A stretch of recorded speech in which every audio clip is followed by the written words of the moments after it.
Mm, mm. Hello, hello, hello, hello, friend. Woo.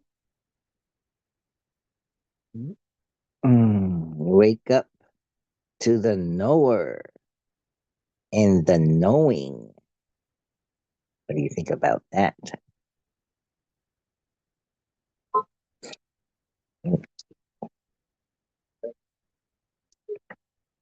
So, in Guru Nitya Chaitanya Yati's book, that alone, here it is, that alone, that alone, that alone.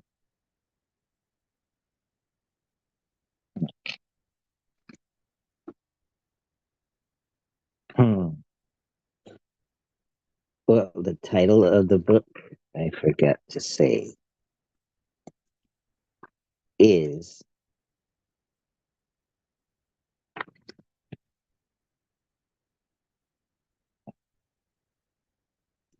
let's see, can you see it? Hmm.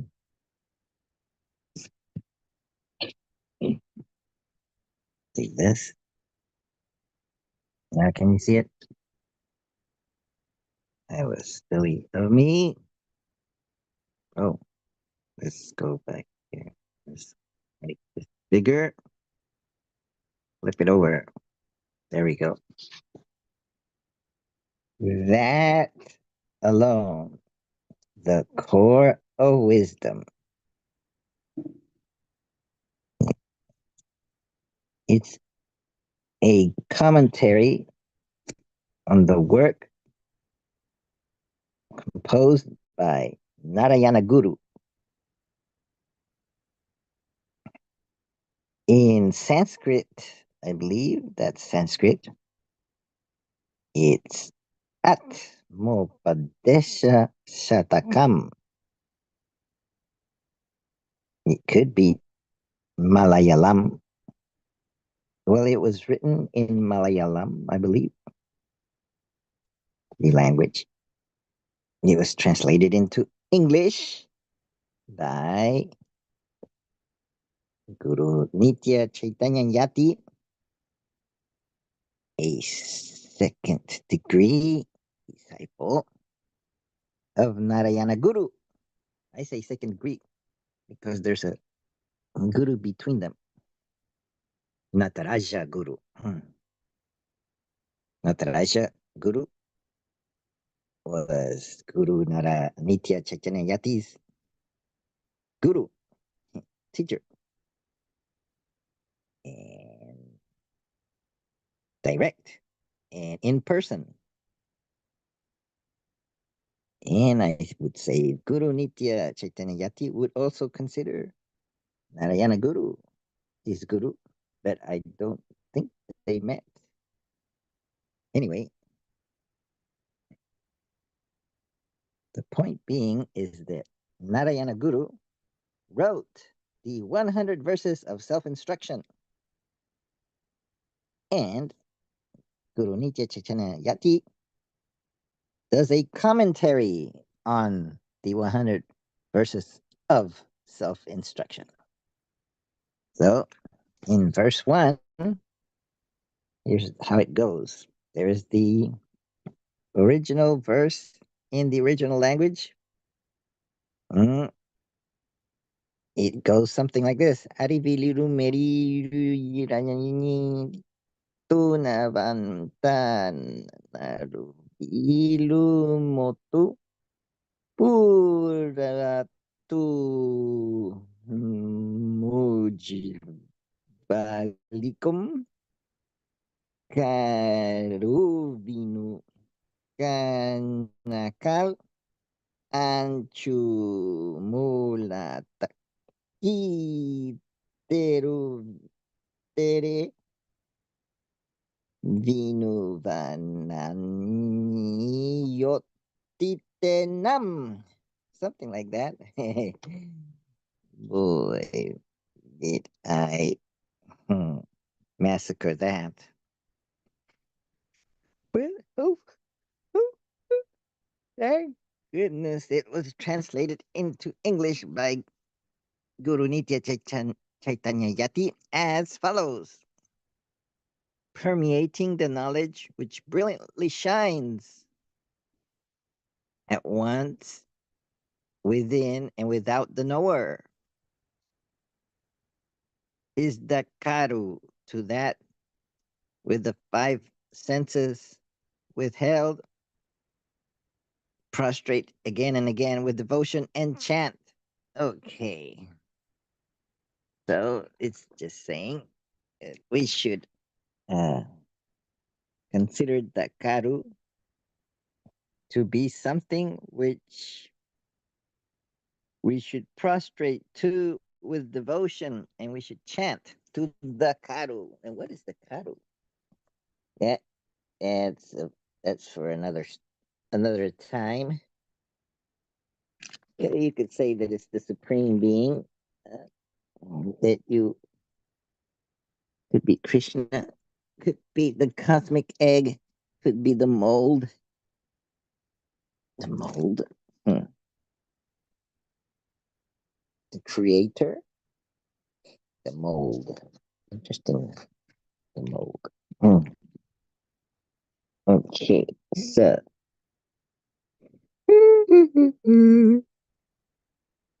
let's see. So let's look at the third verse. It's not the third verse, the third paragraph. Well, the first paragraph, it starts talking about the first verse.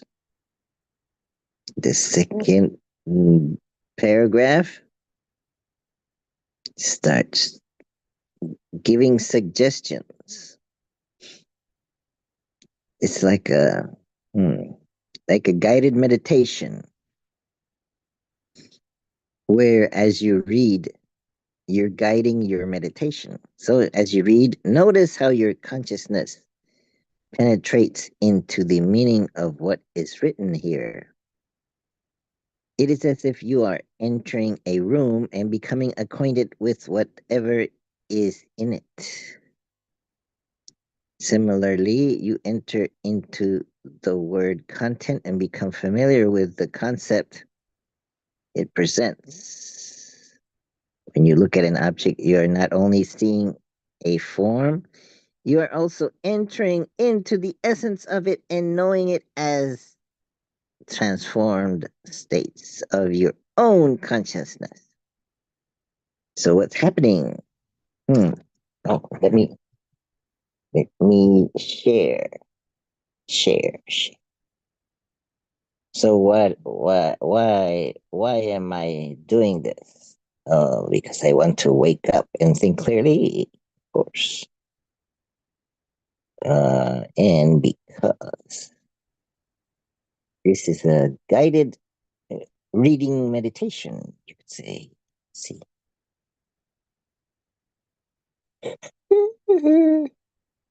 Let's see if it comes up in the Atmopadesha Satakam. So I started, let's see, right there. Hmm.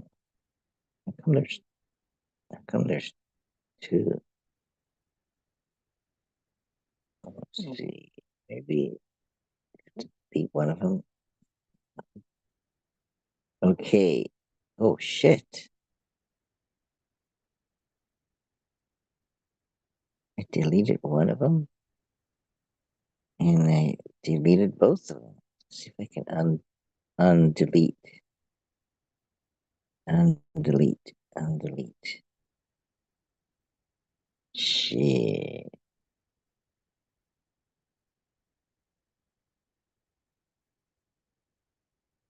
Oh man, that sucks.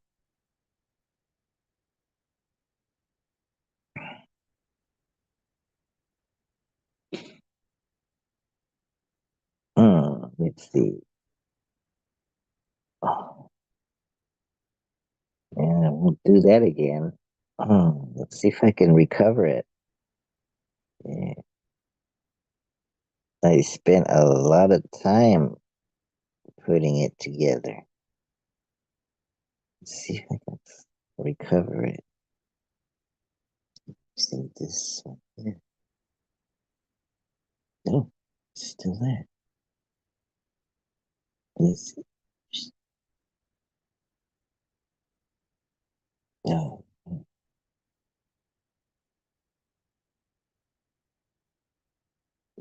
Yeah,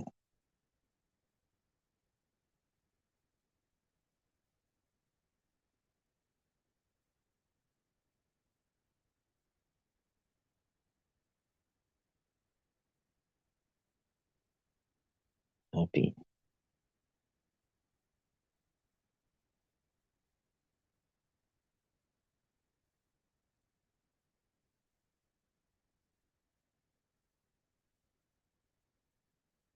Okay. That's weird, man.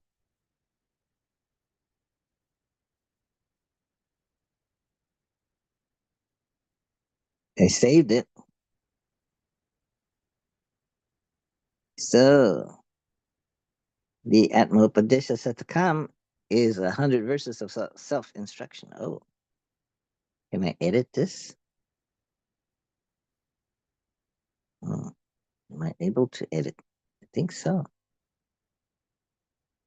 I want to put a hyphen right there. It should be. In and beyond the knowledge which shines to hmm, that's the same.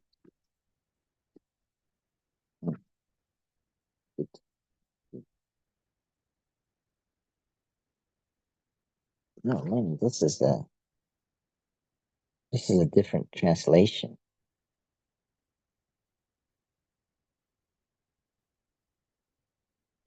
Is this all 100 verses?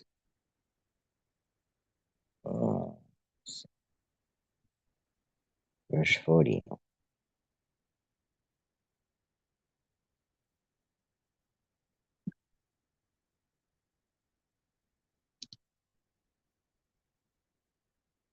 Three,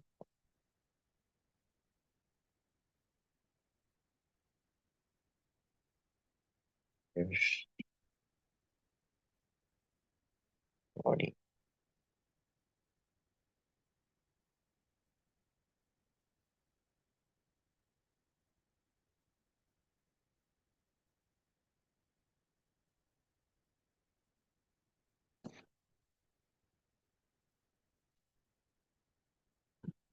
This is the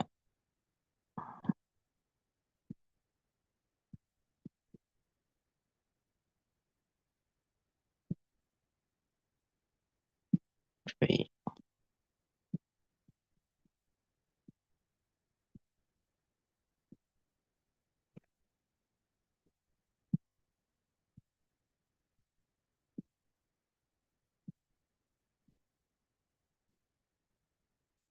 the free translation. First 40 verses.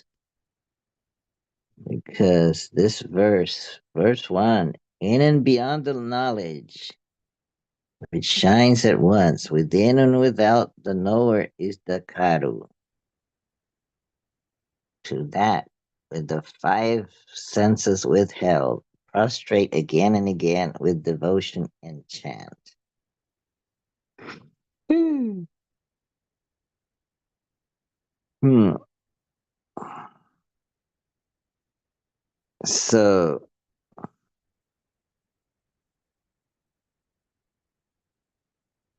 in my maybe I should call this uh knower knower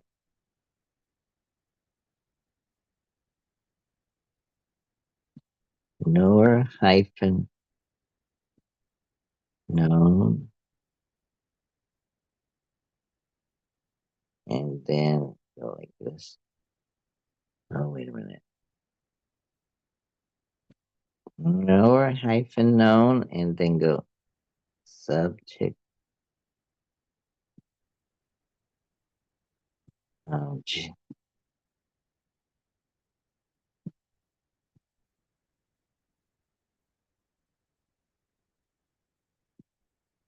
and then subjective, subjective.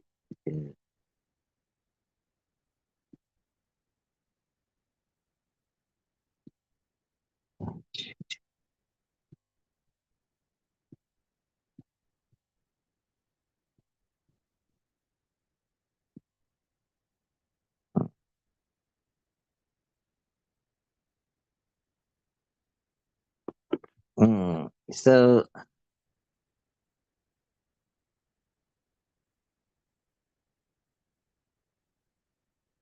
mm, so Rami says, uh, I'm thinking your issue is reality, the concept of reality. For the Buddhists have the idea that most of what's taken for granted is illusion. And then I say to Rami, there is a flow or a stream of experiences going on subjectively. But because it is a flow of experiences, then which of those experiences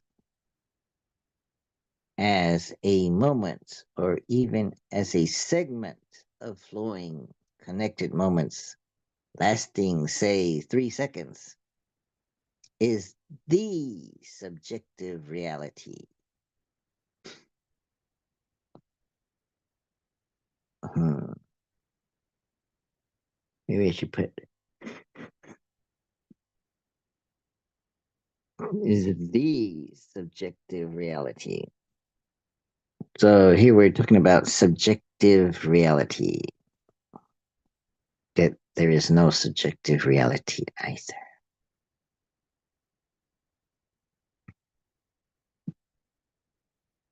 From Facebook, Facebook post.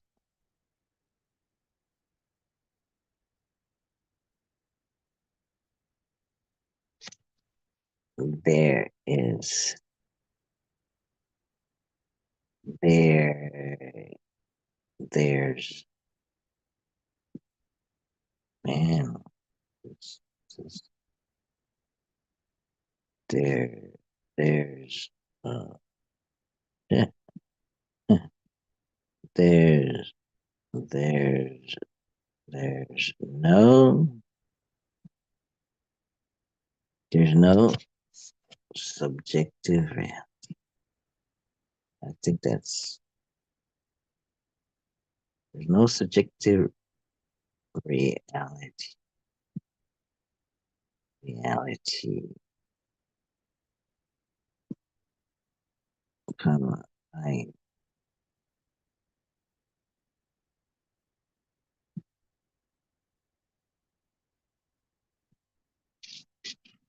There is no subjective reality either. Why did I put either or either? Is because uh,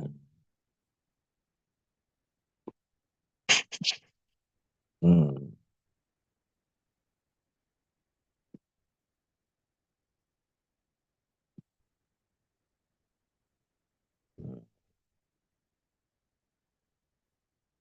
oh well, copy.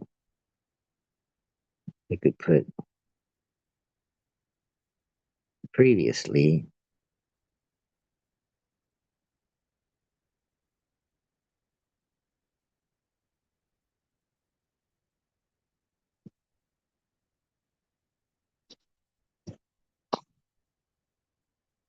Previously, opposite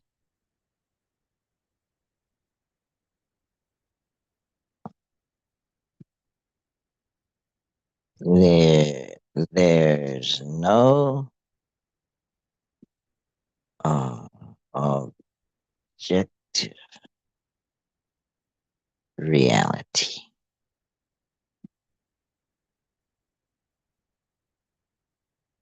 Previously posited, there's no objective reality.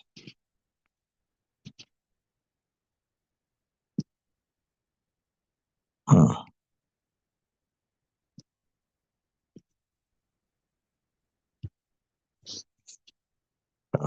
From a Facebook post, there is no subjective reality either. Previously posited, there's no objective. I go here, Facebook, and then here. Let's see.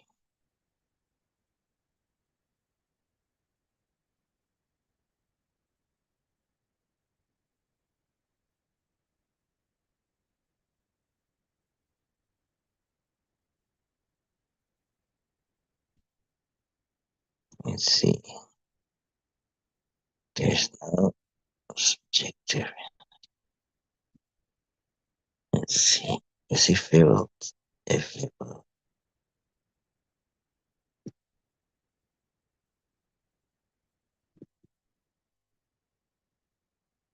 paste.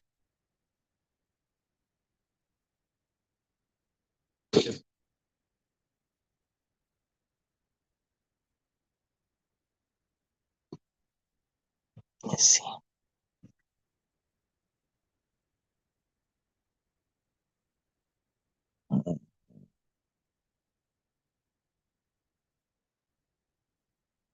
Okay, so over here. So, right. So Rami said, I'm thinking your issue is reality, the concept of reality, where the Buddhists have the idea that most of what's taken for granted is illusion. There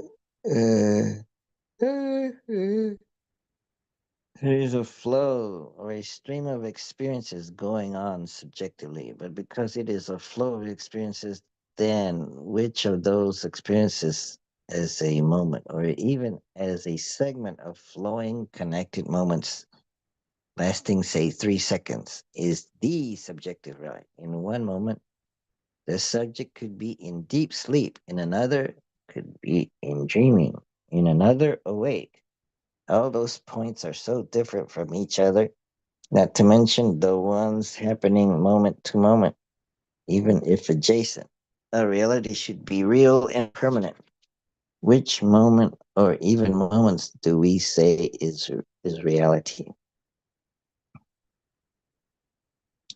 Perhaps we can say at best that each moment is a real experience or a real experience because whatever is happening in the mind. So there is no out there. There's no X that is out there. In that sense, it is all subjective. But to say that one moment is more of a reality than another, no, they should each be equally real, and yet each moment is perceptually, it should be perceptually different from each other. So I have to go to Facebook and and then I should edit this one. Perceptually different. Can I edit it? Oh man, I'm gonna be able to edit it. Oh yes, I can. Let's see, and uh,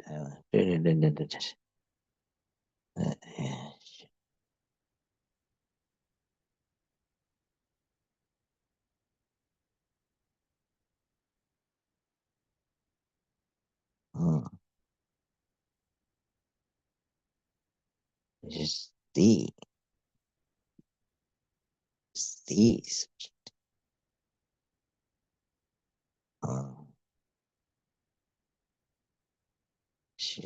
real. Each moment do we say is perhaps real and is happening. So there is no out there. There is no X that is out there.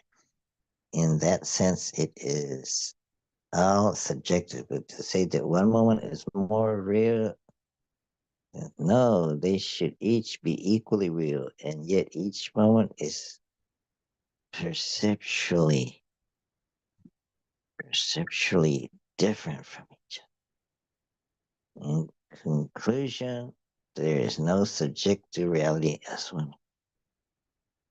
We can say there's a stream of subjective, each moment being uniquely different.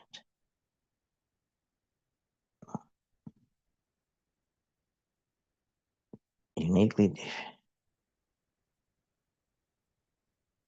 We can say each moment being uniquely different.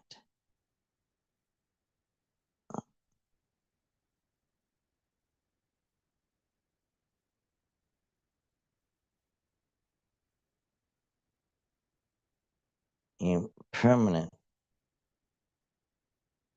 uniquely different, yet impermanent.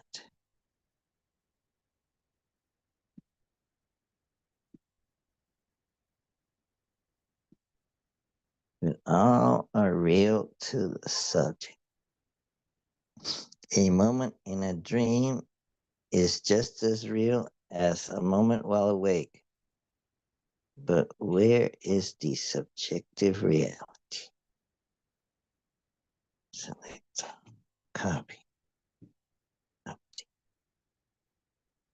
So I need to go here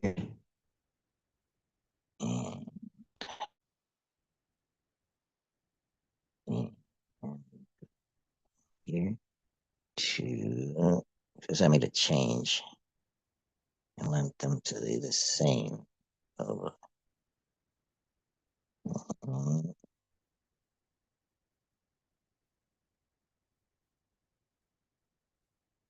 mm, paste. There we go. Did I do it right? I think so. Okay.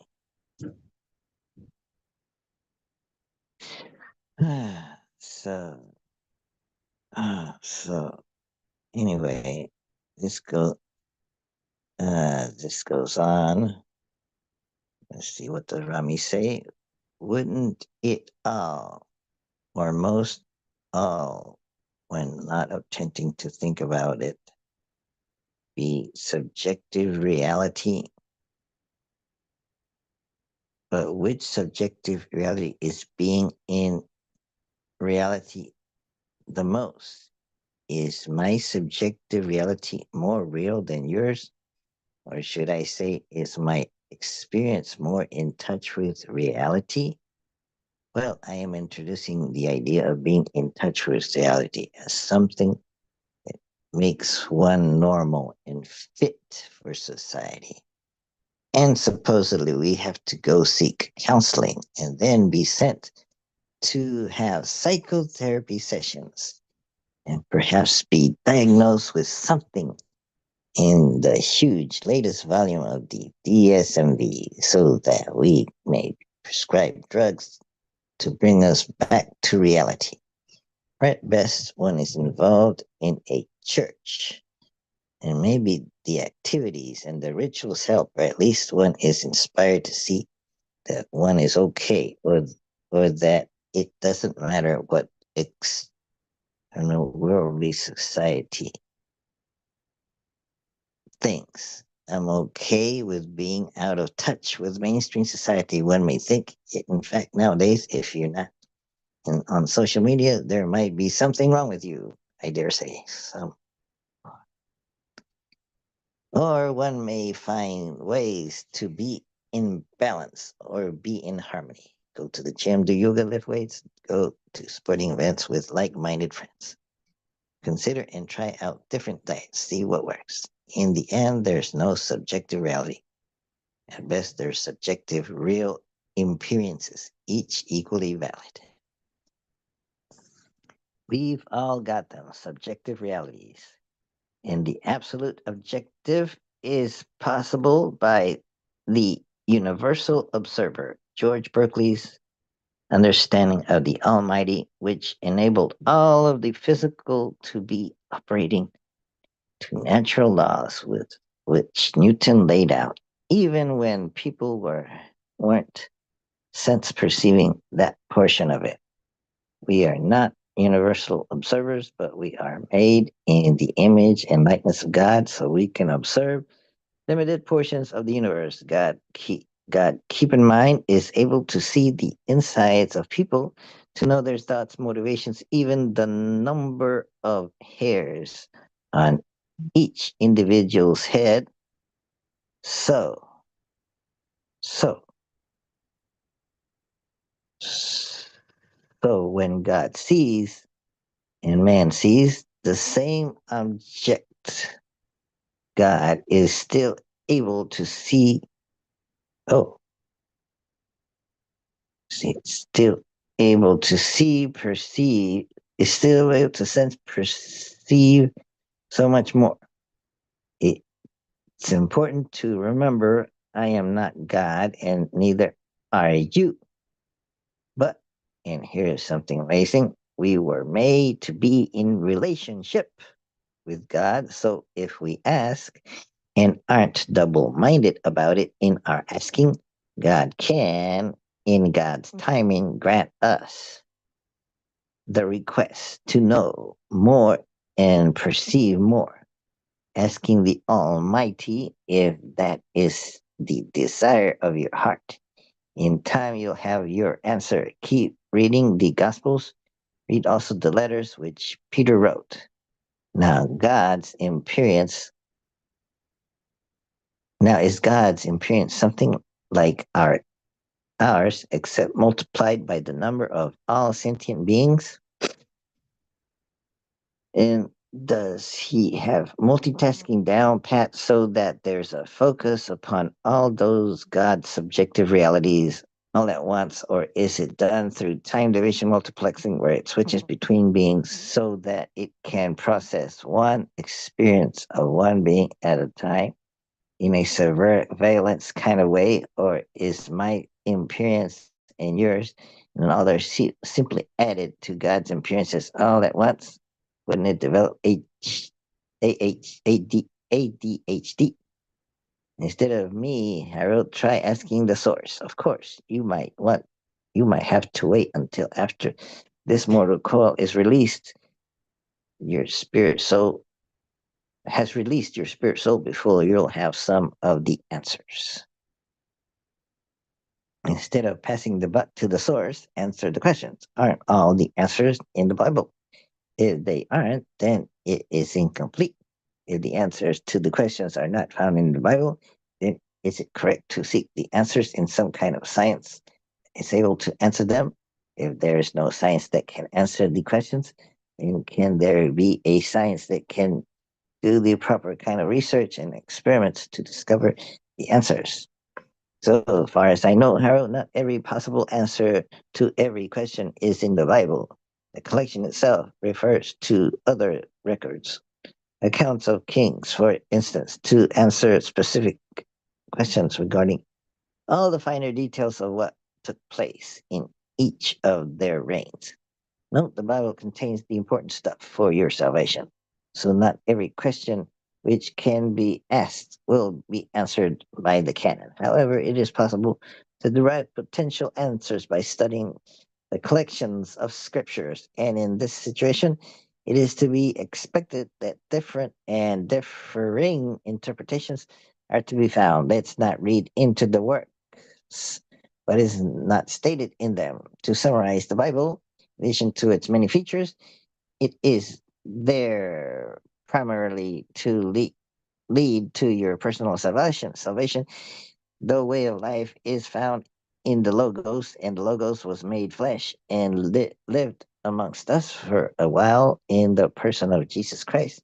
Read about him the most. Read what his followers did after Jesus ascended to be with his Father in order to prepare a room for us in his kingdom. Whew. And then there's another subthread with Benjamin Forbes Griffith. As much as healthy skepticism, particularly of the unjustifiable dogmatic claims, it's philosophical. Oh, let me see. I wanted to go check that. It's philosophical, healthy, and warrant. It's philosophically healthy and warranted. Uh, um, as much as healthy. Let me read that again. As much as healthy skepticism, particularly of unjustifiable dogmatic claims, is philosophically healthy and warranted, extremes of Pyrrhonian skepticism or complete epistemic and ontological relativism are not particularly useful from a pragmatic perspective. Indeed, one realistically wouldn't even live long without de facto implicitly operating under the assumption that we share an intersubjective reality. Oh, intersubjective reality. Interesting. With other conscious creatures that clearly, measurably, and demonstrably seems to include a plethora of mind independent phenomena. Mind independent phenomena. Interesting. Can there be mind independent phenomena? Hmm.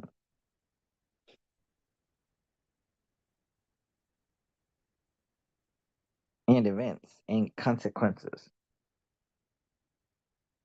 i.e., methodological naturalism in practice with the implicit likely presumptions of physicalism, empiricism, or a philosophically naturalistic ontology, though, of course, some extreme simulationist possibilities, such as us living in something like the Matrix or some deceptive evil deities testing, arguably cannot be entirely and necessarily ruled out, just shown to be thankfully unlikely in Bayesian terms. Whether one believes in epistemic concepts similar to something like the Kantian synthetic a priori or not, if taking a more relativistic or indeterminacy of translation approach. Anyway, Richard Dawkins has very accurately described the evolutionary fitness or habitually predictive rather than even close to perfectly representationally accurate or comprehensive intersubjective veracity of our largely shared perceptions of mind independent reality using the usefully explanatory idea of middle world, which emphasizes that the human sensory organs have evolved in order to help humans survive in a world of medium-sized objects moving at relatively slow speeds compared to the speed of light or sound or various subatomic particles, for example. Like Hoffman, that would be Donald Hoffman, Dawkins has observed that our brains are themselves evolved organs. Onboard computers evolved to help us survive in a world, I shall use the name middle world, where the objects that mattered to our survival were neither very large nor very small, a world where things either stood still or moved slowly compared with the speed of light. For example, we are ill equipped to deal with the vast distances to other galaxies on a sub or the subatomic world. In fact, the way we perceive objects can often be misleading, many aspects of which have been extensively studied. What is not justifiably likely based on these sorts of observations, however, are extreme forms of Pyrrhonian skepticism, solipsism, immaterialism, illogically presuming consciousness in terms of its subjective qualia experiences could construct the underlying ontology of what seems to be our intersubjectively shared empirical reality, whether or not conscious creatures happen to be observing parts of it, despite what widespread misunderstandings or wild extrapolations of things like the double slit experiment, other dogmas, or Platonism, or other forms of idealism, etc. Science has taught us against all evolved intuition. Many counterintuitive things, such as that apparently solid things like crystals and rocks are really composed almost entirely of empty space. The familiar illustration represents the nucleus of an atom as a fly in the middle of a sports stadium. The next atom is right outside the stadium. The hardest, solidest, densest rock then is really almost entirely empty space, broken only by tiny particles so far apart that they shouldn't count. Our senses obviously do not give us an accurate picture of reality. As Dawkins has summarized, our brains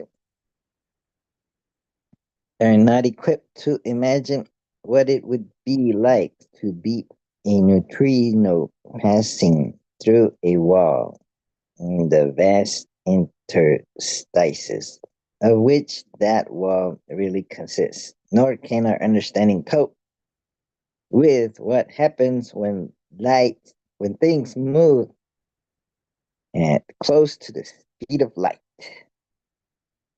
What we perceive of the empirical world we seem to share is not the unvarnished real world, but a model of the real world, regulated and adjusted by sense data. A model that is constructed so that it is useful for dealing with the real world. Hmm.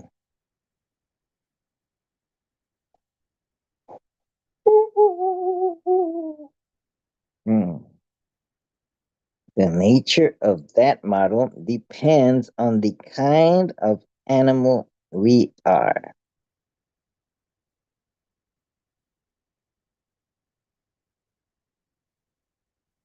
Or subtler genetic variations, or even some cultural aspects, which can significantly impact various perceptions, including colors. Thankfully, we have managed to create and refine some investigative methods vastly superior to those of any other known creatures that have shown much promise in transcending our limitations, such that science flings open the narrow window of middle world through which we are accustomed to viewing the spectrum of possibilities. We are liberated by calculation and reason to visit regions possibility that had once seemed out of bounds or inhabited by dragons. Very good.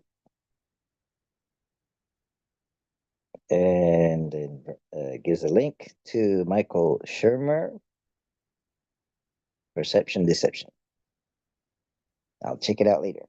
And Rami says, I would focus on the fundamentals, specifically the four fundamental forces of the universe. Gravity, electromagnetism, the strong nuclear force, the weak nuclear force. Explanative for how it is, the physical is and does as it is and does. And then point out that for all that we know, we commonly, as a species, still don't, at least totally, and most, and might never fully understand every aspect of the first fundamental, gravity. Wow.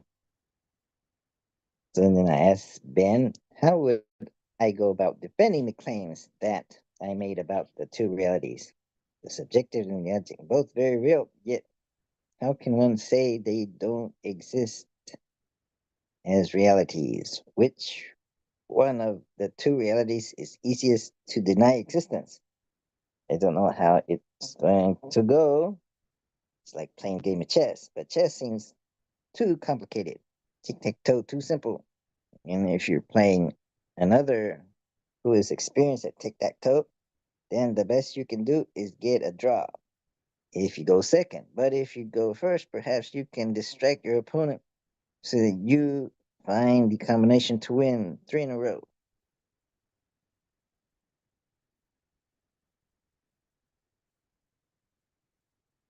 The game of Vinci.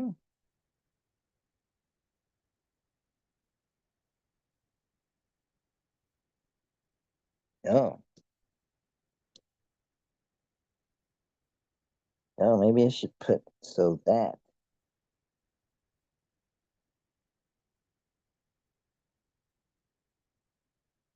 Maybe that's what I meant.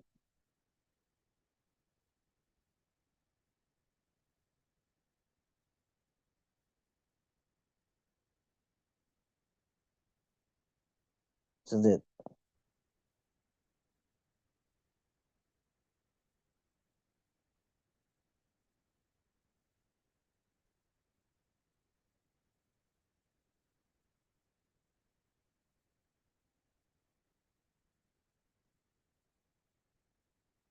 maybe it should be so that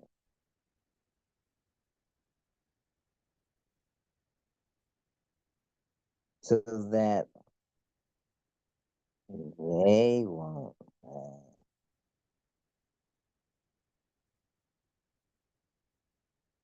Maybe so that they won't find.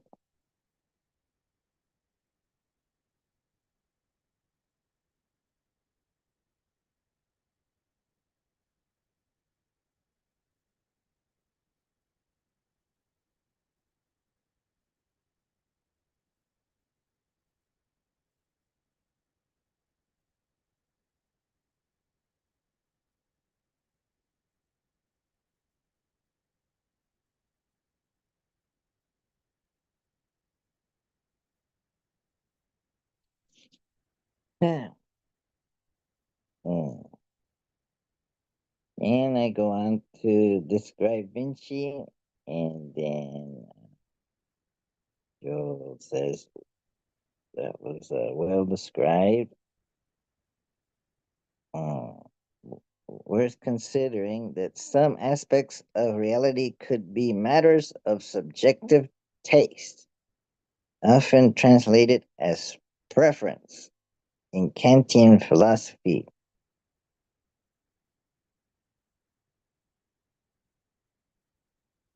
or relativistic, subjectively colored perceptions. Others, intersubjective agreements and norms forming Overton windows. Still, others, others aspects of mind independent or objective, empirical or synthetic reality, despite difficulties epistemically perceiving or determining that sufficiently accurate with high degrees of certainty in some cases, but that latter categories could also arguably include plenty of ethical matters that have to do with measurable questions concerning the well being versus the suffering of conscious creatures such as humans, which go well beyond mere internally logically consistent a priori tautologies, true by definition. More broadly, I think methodological naturalism is a rational, pragmatic constraint of scientific approaches to paranormal prospects or topics, even if one remains open to the possibility of philosophical naturalism never being absolutely provable while retaining a healthy degree of skepticism regarding pur- purportedly supernatural prospects or claims, most of which tend to be, by the very nature of their claims, inherently beyond our current practical abilities or limitations to investigate, and thus often posited as miraculous with no possible natural mechanism for their possibilities even proposed, let alone adequately demonstrated as more likely than not, or the as the most likely explanation in Bayesian terms for these alleged phenomena or beliefs. And of course, many of them are quite pathetically easily debunked and engage in obviously identifiable fallacies, cognitive biases, or glaring methodological errors or indefensible self contradictory logical fallacies. Philosophical naturalism is, I suspect, likely true, though, and thus, in a sense, something closer to empirical monism rather than dualism. And it's extremely difficult or impossible to prove absolutely. Concurrently, well, natural versus artificial is an interesting categorical distinction. We should be wary of the naturalistic fallacy, fallacy. And designed technology does follow the laws of nature, which are really just consistently observed patterns with high degrees of explanatory power. It can often far outperform kludgy evolved mechanisms and can even further outperform faith in miracles or mere willpower, no matter how well trained. Anyway, while one can claim to remain open minded about multiple possible explanations regarding all sorts of interesting philosophical questions, and this is easier with phenomena that do not have direct impacts or implications for the existential experience of human life, in, in practice, one necessarily either acts as if various particular claims or beliefs are plausible, or one does not, particular in cases where it would be practically impossible to take seriously as possible or likely two different, inherently logically and factually contradictory explanations. Ergo, people's attitudes tend to imply some sort of implicitly underlying Bayesian assessment of probabilities, at least if not relatively confident claims to various degrees of certainty.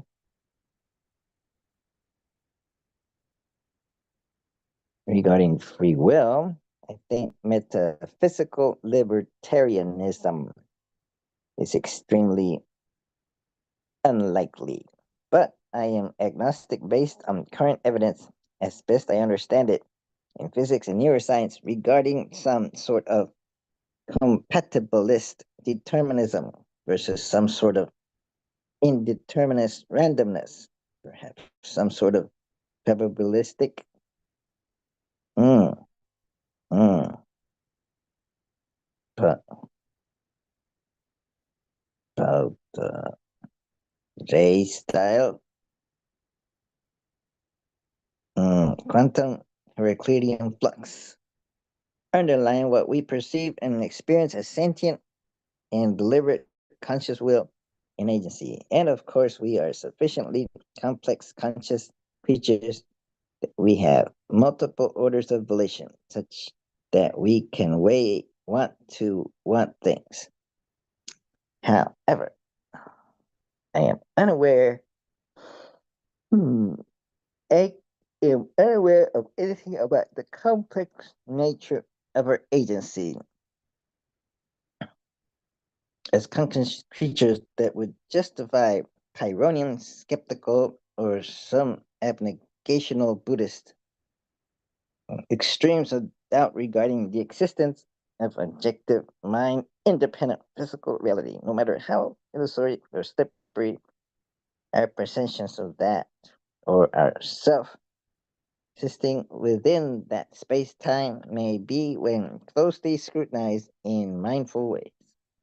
And I think the popular but insufficiently critically considered ecumenical parable about the blind man and the elephant is actually a pretty great metaphor for how well the tools and methods of science have increasingly enabled us to better and more accurately understand mind independent objective realities with increasingly greater explanatory and predictive power. Hmm. And gave a link to an article at theorbit.net. Let's see. Greta, Blind Man and the Elephant, Religion and Science. Benjamin Ford Griffin, or I'm writing to Benjamin Ford Griffin, I say, starting by looking at what may be called subjective reality first, then I will look at objective reality. The aim is the realization that there is no subjective reality. That reality, subjective reality, may be more difficult to realize its non existence than the objective reality would be, more difficult to realize its non existence. And if that is so, then to realize the non existence of objective reality would then be easier, or at least fall easily into place, perhaps even be self evident. So let's begin. But first, we need to investigate what is reality. What Why do we say a reality and not just reality or the reality? A reality suggests that there are many realities. So I am assuming that there may be many realities and not just one reality for all. Obviously, if we're going to talk about a subjective reality, then the subjective reality is going to be distinct from any other subjective reality just by way of using the adjective subjective because it implies a one-to-one relationship to the exclusion of all others. We could even say that the subject and the subjective reality are one thing. But let's not get ahead of ourselves and maintain a separation. And yet we may be allowed to imagine that the separation is brought together as a result of consciousness. The union of the subject and the object brings them together to form an experience whereby the subject and the object disappear and there's only an experience. But to prevent confusion later on, instead of using subjective and objective, let's use the words knower and known, where the known is kept in the present and not dissolved into memories. In other words, the knower is doing the knowing, and that which is being known is the known. Trying not to use the word object, but I may have to. But for now, we might get that there is a knower, and that which is known is the knower. No, that which is known by the knower. So there's the knower, and that which is known by the knower. No other knower can know the known like that knower. The event and the moment of the knowing happening with the knower and the known is instantaneous and interdependent. You could even dare say that there is no knower without the known, and together there is a knowing going on. Certainly, at the moment, no other knower can take away. Certainly, at that moment, no other knower can take away what the first knower has undergone. In fact, This knowing only exists with the knower and nowhere else in the universe. Now I will give you a break. I have to take a break myself, partly because I am hungry and I need to get home to bed. And the next set of steps that will intellectually and logically lead me to prove the non existence of a subjective reality. You just described parallel subjective realities of people idiosyncratically experiencing knowing or perception. Moments, yes, the, the and yes, the internal experiential map is not the territory of what is almost certainly a mind independent reality existing at levels far beyond what in middle world have evolved to be able to perceive or act with agency upon, however indirectly and messily. More importantly, that external reality does not seem to care about and ultimately shows no credibility, verifiable evidence of being susceptible to be miraculously altered by outside of its habitual observable causal laws and pattern, whatever some of us might subjectively prefer to believe about it. However, despite some considerable indeterminacies of translation, there are in fact many surprisingly consistent intersubjective agreements as well as reliable explanatory and predictive heuristics that many people are capable of perceiving in common with sufficiently representational accuracy to the point that we can have impressive degrees of coordination and collaboration as a species, as well as other tacit or implicit intersubjective agreements or commonly human heuristics that in order to survive long, even those who would express doubts about any subjective or mind independent realities must in practice conform to and pragmatically proceed as if they really are the case, i.e., breathe, eat, sleep, not jump off something high without parachute or burn themselves, etc. If we intellectually separate the knower from that which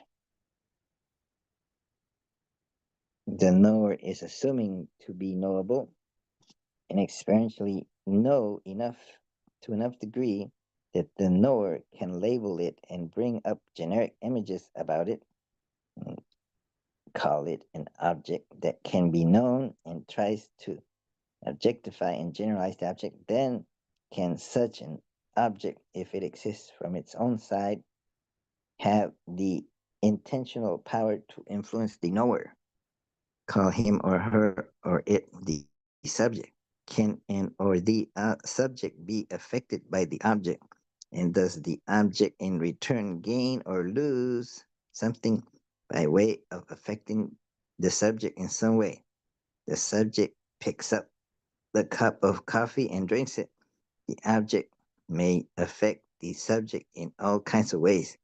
The subject certainly had an influence on the production of the object, the cup of coffee, even if indirectly, but at the moment, perhaps during the observation and the handling of the cup of coffee, the subject, the knower, the drinker, however you want to imagine him or it, may not have much of an effect on the cup of coffee itself, except for the middle world interactions and breakdowns.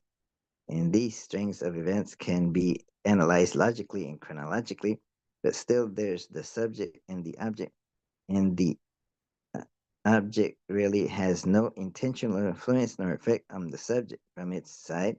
You can't blame the coffee for its if it's too hot or too cold or too bitter or just right. It is what it is. Where's the subject reality and where's the object reality? If you, as the subject, ask another subject to taste the same coffee, both can agree it's the same object, but the experience will be different in time and space because both can't be drinking the coffee at the same time. So So what's going on? Experience. What is an experience? That alone, the beginning. Guru Nietzsche says, in English, the word experience implies an interaction between the knower and what is known. In Sanskrit, the word for experience, anubhava, means becoming likewise. Means becoming. It is not an interaction between the subject and object, but a transformation of the subject. Hmm. The knower is transforming his consciousness of the moment into what is known. In the present context, experience should be understood as a subjective transformation. It is information in the true sense of the word. Hmm. Who gave it? Mhm. I do not. Okay. What's he saying?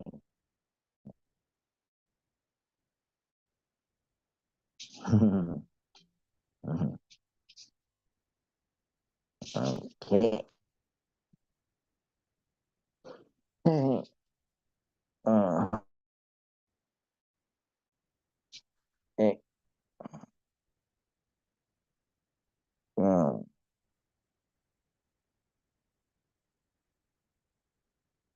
my credit karma ran over your credit dogma. That's okay. I take no credit.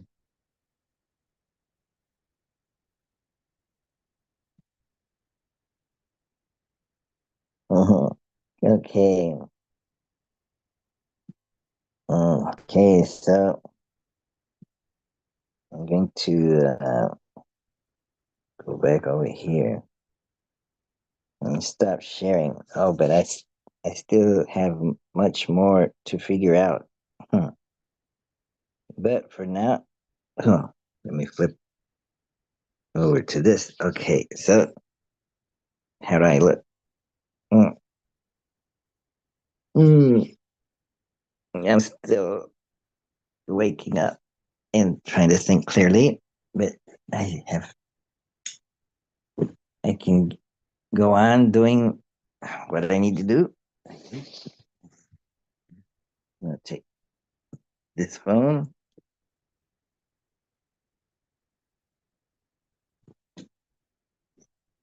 Where's the other one? Mm. Oh, I can plug this in. Mhm.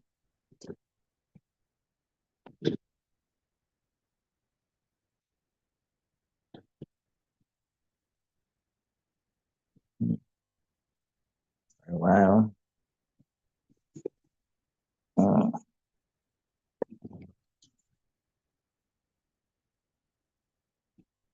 mm,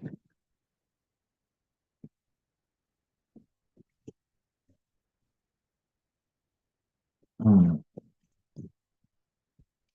I'm gonna take the dog out for a walk. Mm,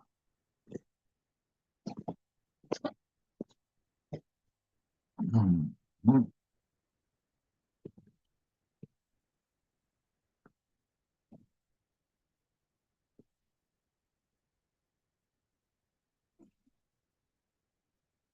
mm.